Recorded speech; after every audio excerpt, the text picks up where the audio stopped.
당신은 자신의 목소리를 들어본 적 있으신가요? 진가로그의 낭독 독서법에서 방법을 알아보겠습니다. 자신만의 목소리, 다른 북소리. 왜 우리는 그렇게 성공하기 위해 조급히 굴며 또한 그렇게 사업적일까?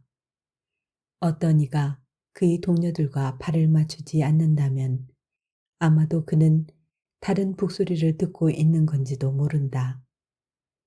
그 박자가 고르거나 또는 늦거나 그로 하여금 그가 듣는 북소리에 발맞추게 하라. 헨리 데이빗 소로우. 당신의 가슴속 깊은 곳에는 어떤 소리가 흐르고 있는가? 어떤 이에게는 둥둥 진군의 북소리가 들릴 것이고 어떤 이에게는 잔잔한 클래식이 들릴 수도 있다. 내면에서 흐르는 소리는 밖으로 터져나와 우리 삶에 영향을 미칠 수도 있고 당신의 가슴속에 가만히 묻혀 있을 수도 있다. 당신은 어떤 소리가 들리는가? 가만히 당신의 내면의 소리에 귀를 기울여 본 적이 있는가?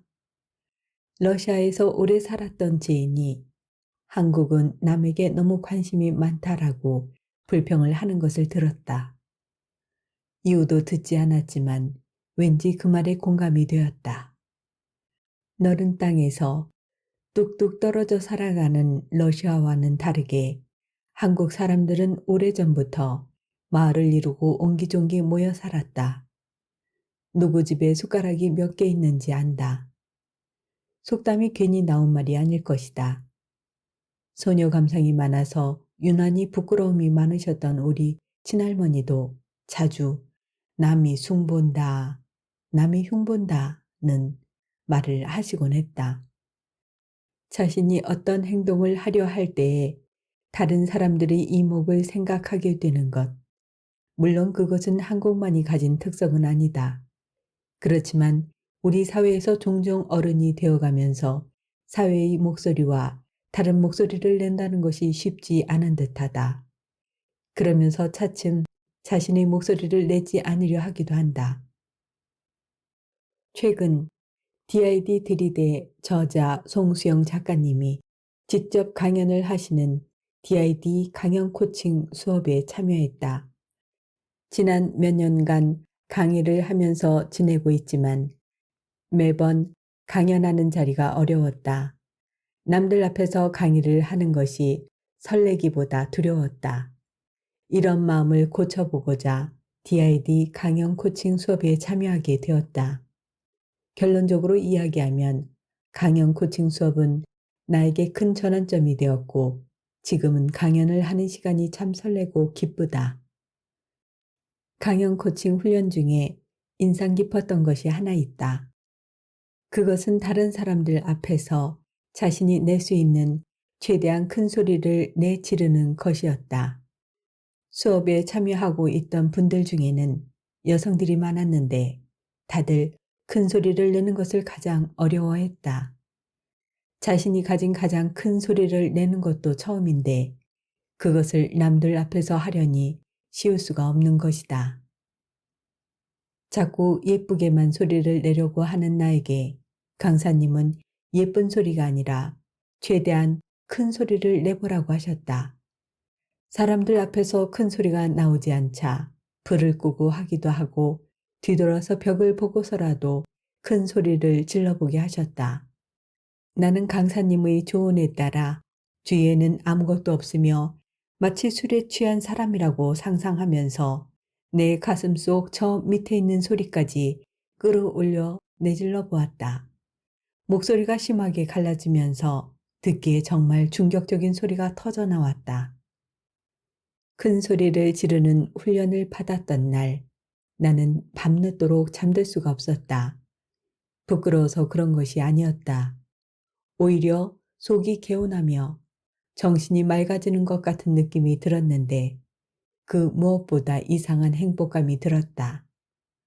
아마 남들 앞에서 자신을 낮추고 감추고 살아왔던 사람들이라면 누구보다 이 훈련의 행복감을 느낄 것이라고 생각했다. 물론 남 앞에서 큰 소리 치고 사는 삶이 옳다거나 좋은 삶이라는 말은 아니다. 대한민국에 살아가면서 다른 사람들과 함께 살아가기 위해서는 자신의 목소리를 마냥 드러낼 수 없는 경우가 많다는 것이다. 특히 여성이라면 누구나 여자가 조심해야지, 어디서 여자애가 큰 소리야 라는 말을 옆에서라도 들어봤을 것이다. 남 앞에서 큰 소리가 낯선 만큼 큰 소리 지르기 경험은 신선한 충격이었다. 그래서 나는 큰 소리를 질러볼 때 행복감을 느끼기 위해서 몇 번이나 사무실에 혼자 남는 날만 기다렸다가 큰 목소리로 노래도 부르고 책도 읽곤 했다. 누구나 자신의 목소리를 찾을 권리가 있다. 소설가 파울로 코엘료의 작품 베로니카 죽기로 결심하다에서 주인공 베로니카는 더 이상 나아질 것 없는 삶을 비관하며 자살을 시도한다. 정신병원으로 옮겨진 그녀는 자신에게 살 날이 며칠 남지 않았음을 알게 된다. 미친 행동이 용인되는 정신병원에서 베로니카는 모두 잠든 한밤중에 피아노를 쾅쾅 소리나게 치기도 하고 노인의 뺨을 때리기도 하면서 이전에는 상상도 해보지 못한 행동을 해본다. 그제서야 그녀는 자신이 바라는 삶을 고민하게 된다. 진정한 자아가 뭐냐고 묻는 그녀에게 누군가 이렇게 대답한다. 사람들이 당신이라고 여기는 것이 아니라 바로 당신 자신이죠. 또한 오랜 시간 동안 분명히 남과 다름에도 불구하고 남들과 똑같이 살려고 했던 병을 앓았던 한 여자는 베로니카에게 이렇게 충고한다. 죽음이 다가오는데도 넌 아무것도 깨닫지 못한 거냐? 내가 폐를 끼친다든지 이웃에 방해가 된다든지 하는 생각 따윈 집어치워. 만약 내 행동이 다른 사람들 마음에 들지 않는다면 그들이 불평을 늘어놓으면 되는 거야. 그들한테 그럴 용기가 없다면 그건 그들 문제지. 파울로 코엘료, 베로니카 죽기로 결심하다. 정신병원에 와서야 제 정신을 차린 베로니카는 생의 마지막 며칠 동안 그녀는 자신의 커다란 꿈을 실현했다. 온 영혼, 온 가슴으로 원하는 만큼 오랫동안 기분 내키는 대로 크게 피아노를 쳤다. 누가 자고 있든 말든 누가 듣고 있든 말든 상관하지 않고 자신이 원하는 모습대로 살아본 것이다. 삶의 행복을 뒤늦게 알게 된 베로니카는 과연 어떻게 되었을까? 각자 자신만의 대답을 떠올려 보기를 권한다. 베로니카 죽기로 결심하다가 베스트셀러인 것을 보면 전 세계적으로 많은 사람들이 이 이야기에 공감을 하고 있다는 것을 알 수 있다. 진정 자신이 원하는 모습대로 사는 것이 아니라 다른 사람들이 바라는 모습대로 살아가고 있는 것이다. 남들에게 폐를 끼칠까봐, 그리고 이웃에게 방해될까봐, 자신의 가슴 속에서 들려오는 목소리를 무시한 채로 다른 사람들의 목소리에 따라 살고 있는 것이다. 당신은 어떠한가? 혹시 당신 또한 베로니카처럼 자신을 잊은 채로 살고 있는 것은 아닌가? 이젠 시대가 변하고 있다. 남들이 목소리를 따라가서는 성공할 수 없다. 자신만이 독특한 목소리를 내는 사람이 인정을 받고 사랑까지 받는다. 당신 또한 당신만의 목소리를 찾아야 한다. 당신만의 목소리가 무엇인지 모르겠다면 일단 한번 큰 소리라도 내질러 보라. 자신 또한 한 번도 들어본 적 없는 내면의 폭발적인 목소리를 듣고 나면 당신의 잠자던 능력들이 깨어날지도 모른다. 잠든 거인을 깨우라는 말도 있지 않은가?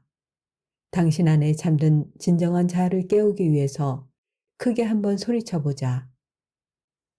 나는 모든 사람에게 주어진 재능이 있다고 믿는다. 그 재능이 좋은 환경과 만나 쉽게 발휘되는 사람이 있는가 하면 그렇지 못한 사람도 있다.